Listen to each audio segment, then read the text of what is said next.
on presidential politics, Washington bureau chief of the Chicago Sun-Times, Lynn Sweet. Lynn, good to see you. Reporter at the Washington Free Beacon, Lachlan Markay. Good to have you with us, Lachlan. Lynn, let's start with you.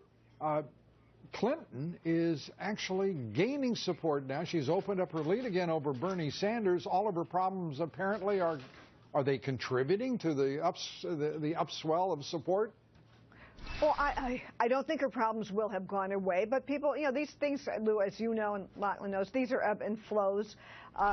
She has been able to have a good week. I think a lot of the email controversy actually was drowned out by all the activity in the Republican Party and Donald Trump and all that tumult, and that maybe let her who I am, me is me, get to know me message get through a bit.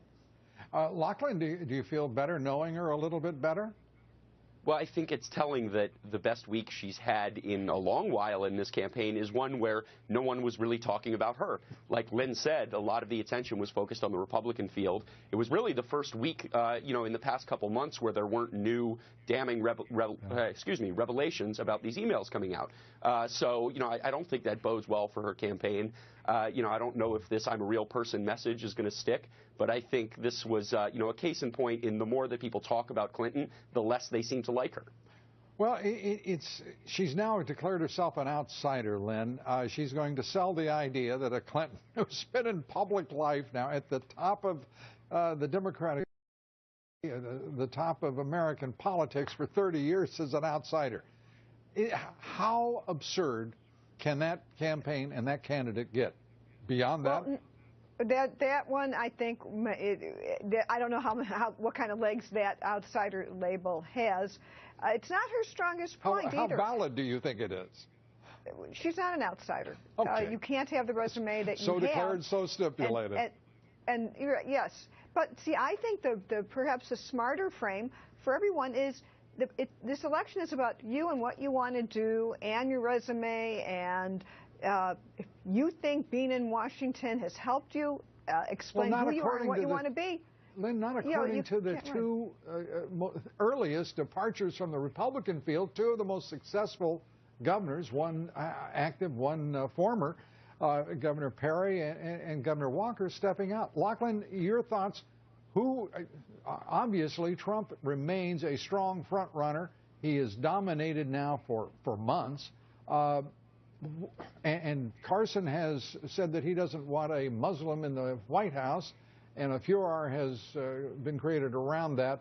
What's next for Fiorina, for Carson, and the front runner? Well, right. Well, Fiorina seems to be sort of the only potential challenger to Trump right now, and she's sort of gaining ground. I think she's 10 points down in the poll that came out today. Mm-hmm. So the fundamentals of the race haven't really changed in that Republican voters clearly want an outsider candidate.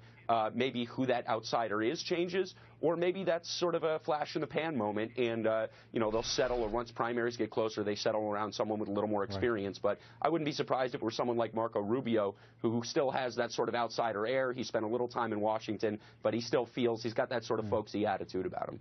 Yeah, the establishment is really struggling here to get their candidates set. It's turned out to be a vastly more difficult chore in the Republican Party than the establishment, Reince Priebus, the National Republican Committee, thought it would be. And in the Democratic Party, the establishment is scared to death that first Clinton will get it, then they're more scared that she won't. What's going on, Lynn? Well, actually, let's separate these two separate primary elections. The Democratic establishment is not the concerns. I don't agree with that premise. Put that aside for a quick moment. I think we've got only a quick 30 seconds, not a full. Then the idea that we're seeing Trump and Fiorina and Carson do as well as they are so far shows that the Republican primary voter is looking for something different. Mm-hmm. But I think what you saw at the upheaval of how fast Walker went up and now dropped down shows a very, very restless electorate. Lachlan, you get the last word. Well, I think if Clinton wants to run this as an outsider, she's throwing her own campaign under the bus. She's, that's the one thing she has going for her is experience. She said it time and again. Even Republicans have acknowledged it. So once she starts trying to be the outsider, she doesn't stand a chance. Lachlan, thank you so much. Lachlan, Markay, good to have you with us. Lynn Sweet, great to see you. Thank you. Thank you.